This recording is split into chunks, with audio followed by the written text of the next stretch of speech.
Shalom, Israel. Shalom, shalom. This is Yaakov with a couple of precepts for you real quick. We're going to open up real quick in Deuteronomy chapter 11, and I'm going to start at verse 26. And it reads, "Behold, I set before you this day a blessing and a curse. A blessing if you obey the commandments of the Lord Yahweh your God, which I command you this day. And a curse if you will not obey the commandments of the Lord Yahweh your God, but turn aside out of the way which I command you this day, to go after other gods which you have not known." So the Most High God is telling us to turn back. Turn back from everything you've been taught since you were born. Everything that you've been taught since you were born, let it go. Turn away from it. So you got to make a choice. And the Most High is saying this day, He put before you a blessing or a curse. It's up to you to decide which one you want. That is a fact. These things are not optional, Israel. It's not optional. These things are not a maybe. These things are going to happen for a fact. These things are all factual. Everything is coming true in the prophecies of the Most High. Let me get this in Ecclesiastes chapter 7, and I'm going to start at verse 2. "It is better to go in the house of mourning than to go in the house of feasting." You're in the house of feasting. If you're not keeping the laws, statutes, and commandments, the ones that you know to the best of your ability, the high holy days, if you're not doing this, the ceremonial laws and the wardrobe laws and the laws of dietary laws, all these laws, if you're not learning these laws and keeping them, you're in fact in the house of feasting. "It is better to go in the house of mourning than to go in the house of feasting, for that is the end of all men, and the living will lay it to his heart." So if you are in the house of feasting, this is going to be where your mind is, because your heart is your mind. In the Bible, when it speaks about your heart, it's talking about your mind. That's where your mind is going to be. It's going to be there, and all the laughter and the joy and the things that you do for fun, for yourself, and vanity.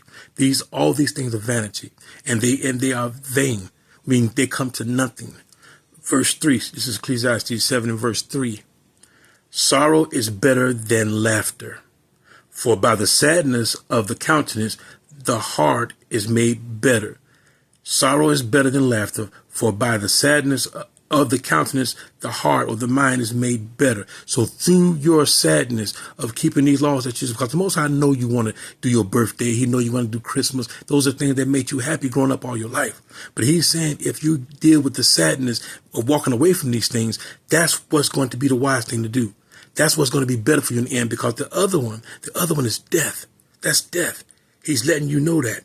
He let you read that again in verse 2. That's the end of all men. These holidays, these wicked feast days. Thanksgiving is a wicked feast day. That's not of the Lord. That's a wicked feast day.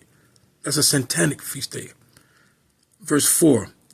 "The heart of the wise is in the house of mourning, but the heart of fools is in the house of mirth." The heart of the wise is in the house of mourning, but the heart of the fool is in the house of mirth. Mirth is like, if you look up that word mirth, if you look that word up, it M-I-R-T-H. Mirth means cheerfulness, laughter, and joy. That's what mirth means. That's what it means, cheerfulness, laughter, and joy. Let's read that again.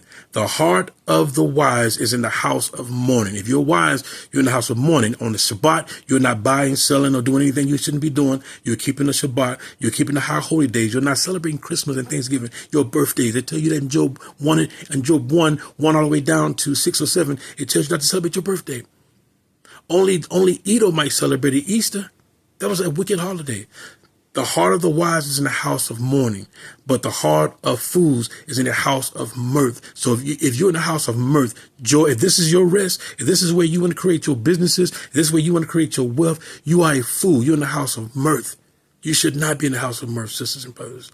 Israel, wake up, wake up. You need to be in the house of mourning if you want salvation. That is the only way. If you got any questions, link up, comment, or whatever you need to do.